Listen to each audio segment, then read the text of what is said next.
తెలంగాణ బతుకమ్మకు సంబంధించిన breaking news ఇది. October 2న Boddemma నుంచి మొదలుకుంటే 10వ తేదీ వరకు సద్దుల బతుకమ్మ వరకు కూడా బతుకమ్మ పండుగ జరుపుకుంటారు. తెలంగాణ ఆడబిడ్డలందరూ కూడా చాలా ప్రతిష్టాత్మకంగా జరుపుకునే పండుగ ఇది.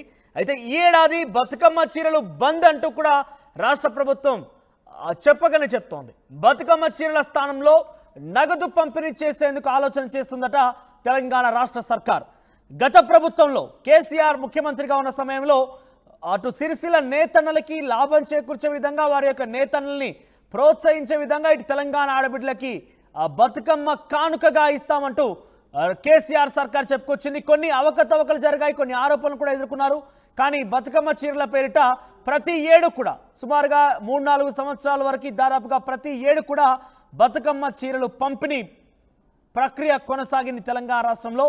అయితే ఈసారి ఆ బతుకమ్మ చీరల పంపిణీ ప్రక్రియకి స్వస్తి పలికిందట తెలంగాణ రాష్ట్ర కాంగ్రెస్ పార్టీ సర్కార్.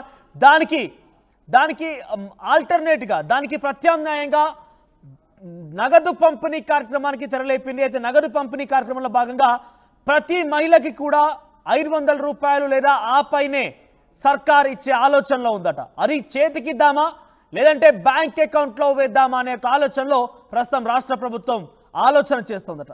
రేషన్ కార్డా, స్వయం సహాయక బృందాల్లో సభ్యత్వమా, ఏది ప్రామాణికంగా తీసుకోవాలనే దానిపై ప్రభుత్వం కసరత్తు చేస్తోంది. పండుగకు మరో వారం సమయం మాత్రమే ఉంది.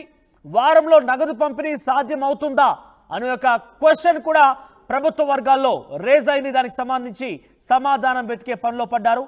అయితే స్వయం సహాయక సంఘాలకు సంబంధించి మహిళలందరూ కూడా ఉంటారు కాబట్టి వారి చేత ఆ మహిళకి మనిషికి ఒక్కో మహిళకి 500 రూపాయలు లేదా ఆ పైన డబ్బులు పంపిణీ చేద్దామా, లేదంటే నేరుగా ఆ మహిళ అకౌంట్లోకి మనం డబ్బులు వేద్దామా, రేషన్ కార్డు ప్రాతిపదికన ముందుకు వెళ్దామా, లేదంటే స్వయం సహాయక సంఘాలకు సంబంధించి ఆ సంఘాల ద్వారా మనం ముందుకు వెళ్దామా అంటూ రాష్ట్ర ప్రభుత్వం ఆలోచన చేస్తున్నట్టు. ఎస్, మా ప్రతినిధి మధు అందిస్తారు మరిన్ని అప్డేట్స్.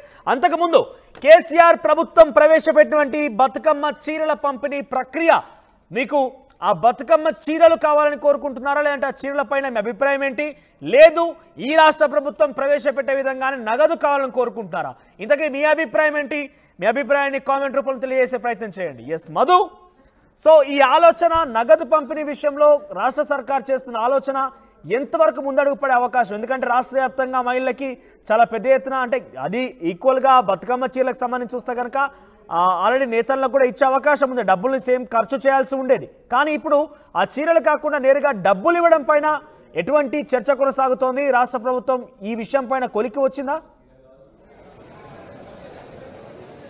ఎగ్జాక్ట్లీ, అందుకంటే ముందుగానే గతంలోనే ఒక నెల రోజుల క్రితమే ఆల్రెడీ ఆర్టీవీ ఇదే అంశాన్ని ప్రభుత్వం ఏం ఆలోచన చేస్తూ ఉంది, దసరా కానుకగా ఏమి ఇవ్వబోతుంది అనేటువంటిది ఆర్టీవీ చెప్పే ప్రయత్నం చేసింది ఒక నెల క్రితమే. సో ఇప్పుడు ప్రభుత్వం అదే ఆలోచన చేస్తూ ఉంది. కేవలం ఇంకొక 10 రోజుల సమయం మాత్రమే ఉంది దసరా సంబంధించి కానుక ఇవ్వడానికి. గత ప్రభుత్వం చేసినటువంటి పని ఏదైతే ఉందో చీరల పంపిణీ, బతుకమ్మ చీరలు, సో వాళ్ళు ప్రభుత్వంలో కంటిన్యూగా ఇచ్చారు. రేషన్ డీలర్ల ద్వారా వాళ్ళు బతుకమ్మ చీరల పంపిణీ చేశారు. రేషన్ కార్డు ఉన్నటువంటి వారే అర్హత కలిగినట్టుగా, వారంతా కూడా అర్హత కలిగినటువంటి వారు. కాకపోతే నాసిరకం చీరలు సప్లై చేశారనేటువంటి అపవాదు గత ప్రభుత్వం ఎదుర్కొంది. దాంతో చాలామంది రోడ్డుపైకి వచ్చారు. ఆ చీరలని అగ్నికి ఆహుతి చేశారు, తగలబెట్టారు, నిరసన వ్యక్తం చేశారు. చీరలు మాకొద్దు అనేటువంటిది ఒక నిరసన వ్యక్తం చేశారు రాష్ట్ర వ్యాప్తంగా. ఇది కూడా ఆ ప్రభుత్వం పోవడానికి ఒక రకమైనటువంటి కారణం జరిగింది, రాష్ట్ర ప్రభుత్వం గతంలో బీఆర్ఎస్ అధికారం కోల్కపోవడానికి. సో ఇప్పుడు మనం ఏం చేద్దాం అనేటువంటిది కాంగ్రెస్ ఆలోచన చేస్తూ ఉంది. నగదిద్దామా, లేదంటే ఇంకా ఏదైనా గిఫ్ట్ రూపంలో, కొత్త రూపంలో ఏదైనా ఇద్దామా చీరల ప్లేస్లో అనేటువంటిది ఆలోచన చేస్తూ ఉంది.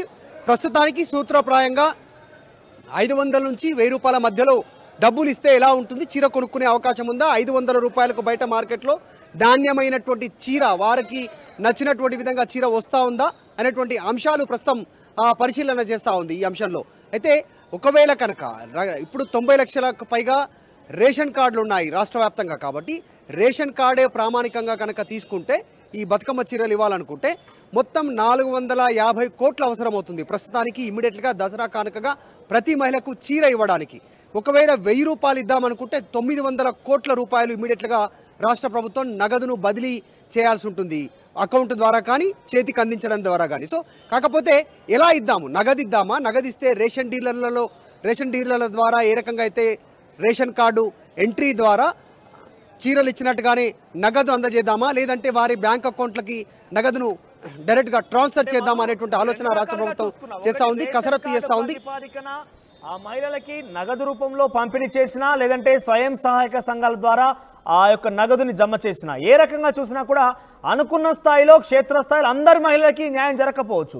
గత ప్రభుత్వం మీరు చెప్పినట్టుగా అక్కడ ఆరోపణలు ఎదుర్కొన్న విమర్శలు ఎదుర్కొనడానికి కారణం ఏంటంటే ఒకటి చాలా చీప్గా ఉన్నటువంటి చీరలు ఇచ్చారంటూ ఒక అపవాదం ఎదుర్కొంటే అది అందరికి కూడా సాధ్యం కాలేదు. రేషన్ కార్డు ఇవ్వకుండా రేషన్ షాపుల ద్వారా ఈ చీరలు పంపిణీ చేయడంతో చాలా మంది కూడా చేరువ కాలేదు. ఇప్పుడు కూడా ఈ రకంగానే స్వయం సహకార సంఘాలు లేదా రేషన్ కార్డు ప్రాతిపాదికన తీసుకుంటే అది అందరికి వెళ్ళే అవకాశం ఉంటుందా? ఈ ప్రభుత్వం కూడా విమర్శలు ఎదుర్కొనే అవకాశం లేకపోలేదంటారా? ఖచ్చితంగా, ఎందుకంటే ఇదే అంశం పైన ప్రభుత్వం ఆలోచన చేస్తూ ఉంది. ఇద్దామా వద్దా, ఒకవేళ ఇస్తే ఎలా ఇవ్వాలి, ఎంతమందికి ఇవ్వాల్సి ఉంటుంది, ఏ రకంగా ఇవ్వాలి, వీటన్నిటిపైన కసరత్తు చేస్తూ ఉంది. చాలా తక్కువ సమయం ఉంది, దసరా శరన్నవరాత్రి ఉత్సవాలు ప్రారంభమవుతాయి. సో అంతకంటే ముందుగానే ఇప్పటికే ప్రభుత్వం హాలిడేస్ కూడా ప్రకటించింది. ఆగస్టు 2 నుంచి హాలిడేస్, అక్టోబర్ హాలిడేస్ ప్రకటించింది అక్టోబర్ 2వ తారీఖు నుంచి. సో ఈ అంశంలో చాలా తీవ్రంగా ఆలోచన చేస్తూ ఉంది.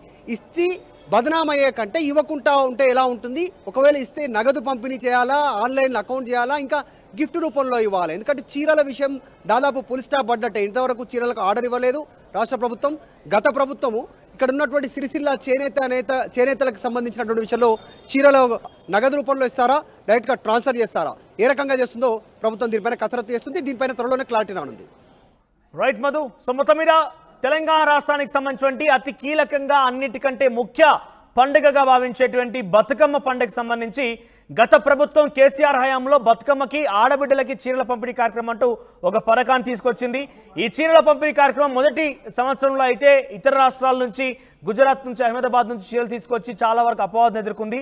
ఆ తర్వాత చేనేత చీరల పేరిట తెలంగాణ రాష్ట్రం నుండి నేతన్నలకి అవకాశం కల్పించే విధంగా రాష్ట్ర ప్రభుత్వం నుంచి వారికి లబ్ధి చేకూర్చే విధంగా ఆ చీరల పంపిణీకి సంబంధించి ఆర్డర్ ఇచ్చి ఆ చీరని రాష్ట్ర వ్యాప్తంగా రేషన్ షాపుల ద్వారా పంపిణీ చేసేవారు. కానీ ఈ ప్రభుత్వం ఏర్పాటైన తర్వాత అటు చేనేత వస్త్రానికి సంబంధించి ప్రమోషన్ కావచ్చు, వారికి సంబంధించి ఎంకరేజ్మెంట్లో భాగంగా నేతన్నలకి ఎక్కడ కూడా ఆర్డర్ ఇవ్వలేదు.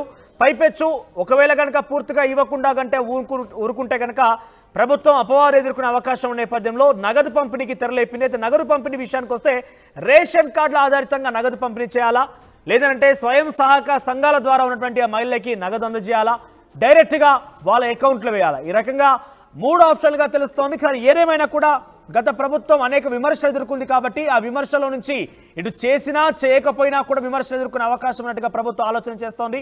సో వారం రోజుల్లోనే ఈ నగదు పంపిణీ సాధ్యమైన అంటూ కూడా క్వశ్చన్ రేజ్ అవుతుంది. ఎందుకంటే అక్టోబర్ 2వ తేదీన తెలంగాణ వ్యాప్తంగా బొడ్డెమ్మ తెలంగాణ రాష్ట్ర బతుకమ్మ సంబరాలు మొదలు కాబోతున్నాయి. 10వ తేదీన సద్దుల బతుకమ్మతో ఈ యొక్క బతుకమ్మ సంబరాలు ముగుస్తాయి. అంటే ఈ వారం రోజుల్లోనే పూర్తి స్థాయిలో బతుకమ్మ చీరల పంపిణీ సాధ్యం కాదు కాబట్టి నగదు పంపిణీ సాధ్యమయ్యేలా ఉంటుందా లేదా అనే ఒక అనుమానం రాష్ట్ర ప్రభుత్వాలు వ్యక్తమైంది. ఇంతకు మీరేమనుకుంటున్నారు?